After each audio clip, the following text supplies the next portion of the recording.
Well, as you can see, ran into a little bit of a problem, so we had to take quite a step backwards, unfortunately.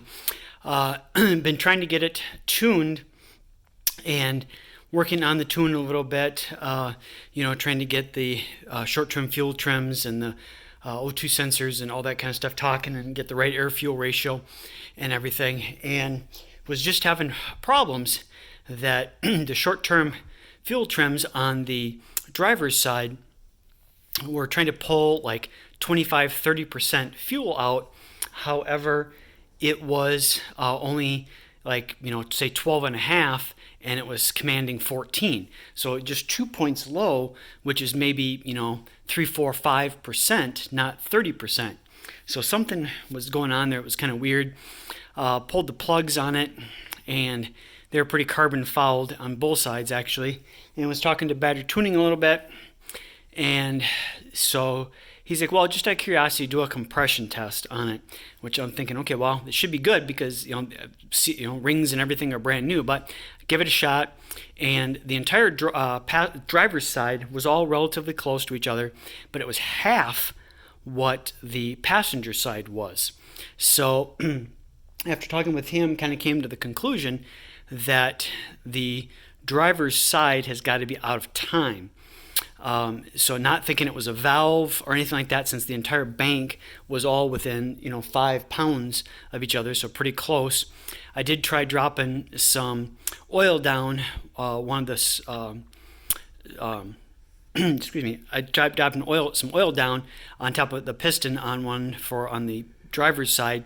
It raised it a little bit, but barely, not much at all, not like from what I had seen and been some of the videos talking about. If it goes up dramatically, then your rings are shot. So I don't think I bent a ring or having any ring issues, since that didn't really make much of a difference, and it's the entire driver's side. So also, like I said, thinking the valves and everything are okay, hopefully.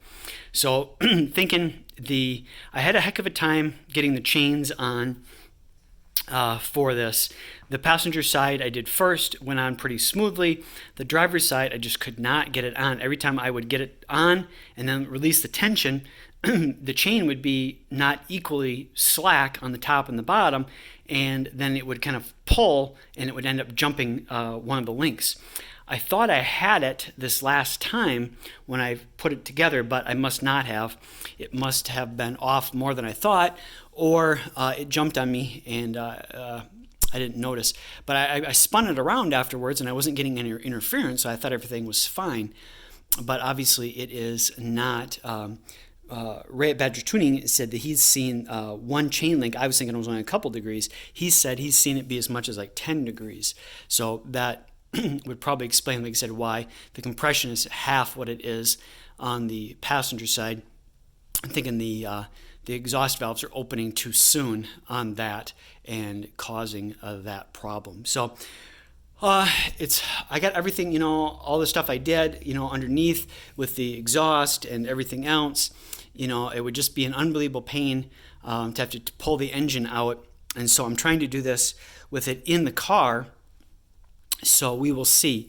I had to take the whole front engine part of the engine off, basically. I took the radiator out and the hoses and stuff from the front so that I could get in, and pulled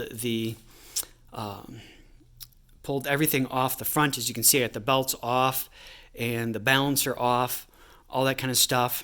Trying to get all the bolts out on the chain, or on the timing chain cover, so I can get at it and take a look at everything. But I found out one of the bolts right down there, right there is right up against for the oil cooler lines, and so I couldn't get it fully out. Obviously, when they had the engine out, I hadn't put that on yet, so it wasn't a big deal. So I had to loosen up all the pieces that control that entire right side, the alternator, and where the oil system comes out, and the oil filter and all of that, so that I could try to loosen it and move it a little bit and get it. I wasn't able to get it fully out, but the bolt now kind of moves in and out, so none of the threads are hooking anymore. So it's just kind of in there loose. So I'm hoping that once I get the cover loose, I can kind of pull it out a little bit and maybe tilt it a little bit so it's up above that, and then I can pull that one out.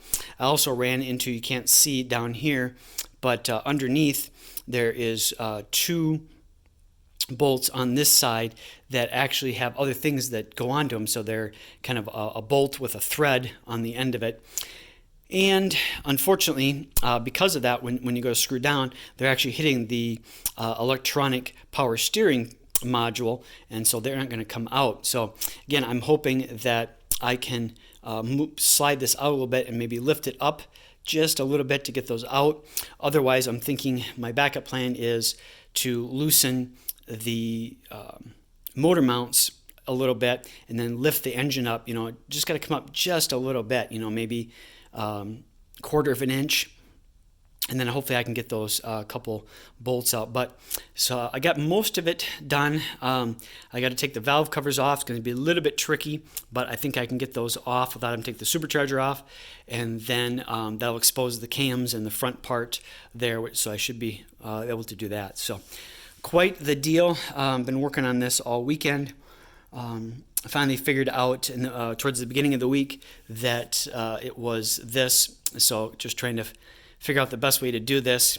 And then I also ordered from Summit Racing, I ordered a cam degree kit to try to degree the cams to make sure that they are in spec and or in where they are supposed to be. Hopefully I can do that with the factory cam gears. Otherwise I may have to get some aftermarket ones so that I can adjust that, but hopefully that will work and we'll do that. So just kind of a short one this time, just kind of letting everybody know. Like I said, had unfortunately quite a bit of setback with this, but hopefully this will get straightened out and we can start working on it and getting everything back together, and hopefully it will run right, because like I said, it was I knew something seemed off also because she was popping and banging a lot. Normally if it was like on my Fox body, you would think that everything was out of time, which it actually looks like it may end up being. But like I said, she was popping and banging, didn't want to idle, and that probably would explain why. So the other thing, on a good note, I got the hood back from DCA. They cut the holes and put the vents in, and then sent it off to a paint guy, and he fixed the spot down here in the bottom and painted the vents, so because they were kind of a flat black before, now they're glossy, so they kind of match the hood. So that's good. So he did a couple things with that. So that should be all set. He didn't glue these in. I thought he was going to, but he didn't. So they're just kind of in there right now. I'll wait till I get the hood on and make sure that it goes or gets around the cold air and stuff on the supercharger, and then go ahead and glue them in case I have to go ahead and trim them down a little bit or anything like that. So, but that's on the good side. So that's where we are at with things. So thanks for watching. Bye.